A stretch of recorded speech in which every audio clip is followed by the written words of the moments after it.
Bienvenue dans le podcast à contre-courant, le podcast des mères audacieuses, le rendez-vous inspirant qui met en lumière des femmes et des hommes qui ont choisi de redéfinir leur trajectoire, de créer leur propre voie et de conquérir leur indépendance.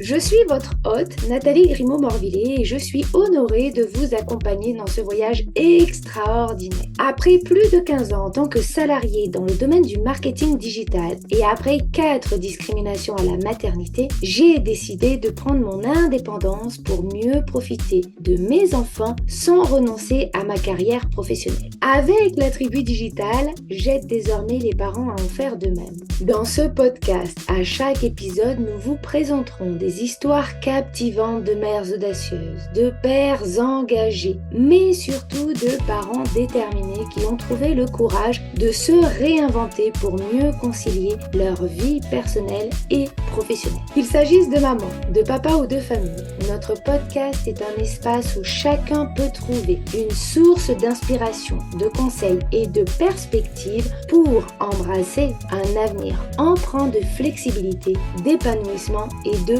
conciliation, ainsi que de succès. Si vous êtes à la recherche de nouvelles manières de penser et ou de travailler, ou encore d'astuces, c'est le podcast qu'il vous faut. Prenez dès à présent votre boisson préférée et c'est parti. Retrouvons-nous dans le nouvel épisode du jour.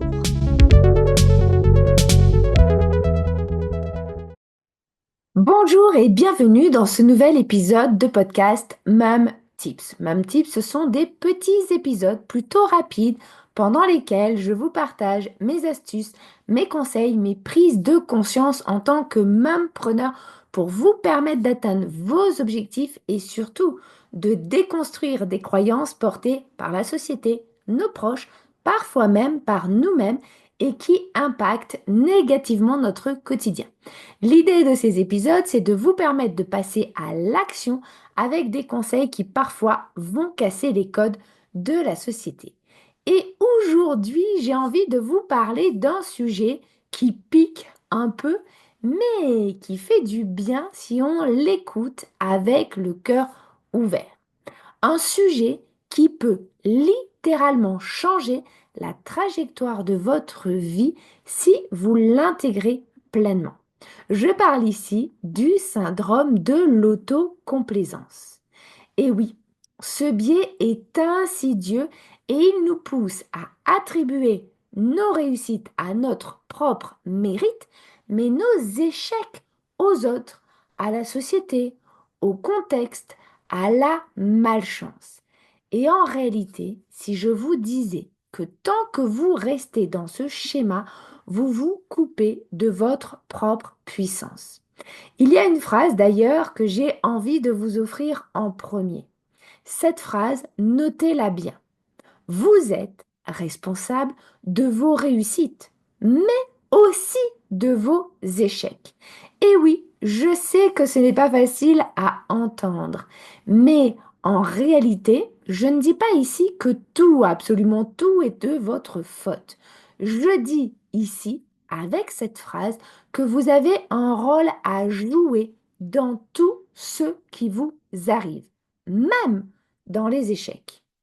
Parce que tant que l'on continue à se dire je ne réussis pas parce que mon mari ne me soutient pas, je n'avance pas parce que le système, la société ou peu importe est mal fichu, je suis bloqué parce que les autres, eux, ils ont bien plus de chance que moi. Eh bien, en réalité, chaque fois que vous faites ça, vous vous déresponsabilisez. Vous abandonnez le fait d'être actrice de votre propre vie. Vous abandonnez le volant qui vous permet de conduire sur le chemin où vous souhaiteriez aller. Et ce que j'observe d'ailleurs souvent, c'est que ce biais de l'autocomplaisance vient d'un besoin de se protéger. Parce que de vous à moi, se remettre en question, c'est inconfortable. Ça demande du courage. Mais c'est le seul vrai levier de transformation. Il n'y en a pas d'autre. Prenons un exemple concret. Admettons, vous lancez votre activité de freelance. Vous postez sur Instagram, vous parlez de votre offre, vous parlez de plein de choses, mais rien ne décolle. Vous pourriez vous dire, bon, c'est pas de ma faute, c'est l'algorithme, il est saturé et personne ne veut bosser avec une débutante. Ou alors, vous pourriez avoir le cran de vous demander, est-ce que ma stratégie est vraiment claire? Est-ce que mon message est aligné avec moi, avec mes valeurs? Est-ce que je vends vraiment ou est-ce que je me cache derrière de jolis visuels? Dans le premier cas, vous allez stagner. Dans le deuxième, vous ouvrez la voie à votre propre évolution. Et en réalité, ce que peu de gens osent dire, c'est que parfois, on va tirer inconsciemment des bénéfices à rester dans l'échec. Parce que échouer, ça peut être confortable, c'est connu. Et ça évite aussi d'avoir à affronter certaines peurs, comme la peur du succès, les responsabilités, le regard des autres ou encore la solitude liée au changement. Alors je vous dirais, si vous êtes dans cette situation, posez-vous ces deux questions suivantes. Qu'est-ce que j'ai à gagner à rester dans cette situation d'échec? Parce que oui, vous avez forcément quelque chose à gagner. Et puis, qu'est-ce que j'ai à perdre si je réussis? Peut-être du temps avec mes enfants, peut-être des amitiés, peut-être le fait d'être dépendante de quelqu'un d'autre. Peu importe, mais en répondant à ces deux questions, vous allez découvrir pourquoi en réalité vous avez peur de réussir et ainsi vous pourrez sortir du syndrome de l'autocomplaisance. Parce que vous méritez de réussir, mais pas en vous mentant à vous-même. Alors, aujourd'hui, à la fin de cet épisode, je vous invite à un acte de bienveillance radicale envers vous-même. Regardez en face ce que vous refusez de voir. Acceptez de porter un regard honnête sur ce qui ne fonctionne pas.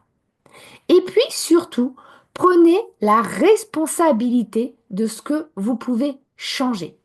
C'est ça le vrai pouvoir. Ce n'est pas de se plaindre du monde, des autres, de la société, mais c'est de décider ce que vous pouvez vous faire évoluer pour vous-même.